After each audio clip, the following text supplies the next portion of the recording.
a e adhurojnë muslimanët Muhamedin. Shumë njerëz mendojnë se Islami është një fe që rrotullohet rreth adhurimit të një njeriu. Madje, në histori, shpesh muslimanët janë quajtur gabimisht Muhamedan, duke aluduar se ne adhurojmë Muhamedin sallallahu alaihi wasallam. Ashtu si që të tjerët mund të hynizojnë e shëntërojnë figurat e tyre qendrore. Por, e vërteta është krejtësisht ndryshe, dhe në fakt është shumë më e thellë se aq. Në Islam, vija që ndan krijuesin nga krijesa është e prerë me thik. Muslimanët nuk adhurojnë pejgamberin sallallahu alaihi wasallam. Dhe ky nuk është thjesht një qëndrim yni, por ishte vetë kërkesa e tij e prerë.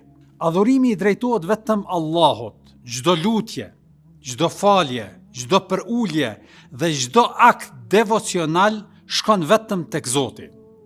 Pejgamberi sallallahu alaihi wasallam nuk është Zot dhe nuk pretendoi kurrë të jetë. Ai ishte shërbëtori dhe i dërguari i Allahut, i zgjedhur për t'i udhëzuar njerëzit drejt së vërtetës dhe për t'i treguar rrugën e drejtë. Madje kur njerëzit e lavdronin tepër, ai, lavdrimi dhe paqja qofshin mbi të, thoshte: "Thuani vetëm robi i Allahut dhe i dërguari i tij, kaq mjafton."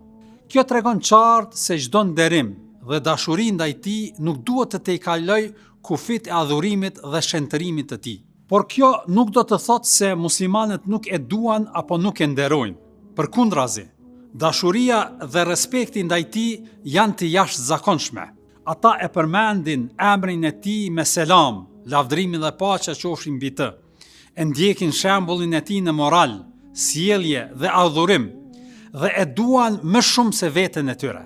Hadithi thotë: "Nuk do të jeni besimtar derisa unë të mos jem më i dashur për ju se vetja juaj dhe fëmijët tuaj."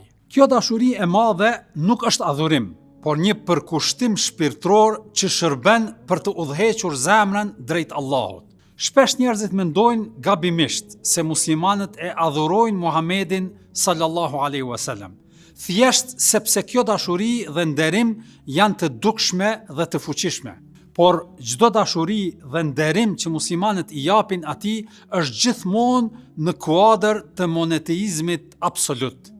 Ata e respektojnë, e nderojnë dhe e ndjekin si shembull të përsosur, pa i drejtuar adhurimin. Pra, muslimanët e adhurojnë vetëm Allahun dhe pejgamberi, lavdrimi dhe paqja qofshin mbi të, është udhërrëfyesi, modeli dhe shembulli që tregon se si të jetosh sipas udhëzimeve hyjnore. Kjo është dashuria dhe nderimi më i madh, një lidhje shpirtërore që nuk cenon monoteizmin dhe që tregon se Islami i ruan qartë kufit e adhurimit dhe respektit. Në Islam, adhurimi i takon vetëm Allahut, ndërsa bindja i takon të dërguarit, lavdrimi dhe paqja qofshin mbi të. Ne i bindemi profetit sallallahu alaihi wasallam sepse kështu na ka urdhëruar Zoti, por nuk i lutemi atij sepse ai vetë na mësoi t'i lutemi vetëm Zotit.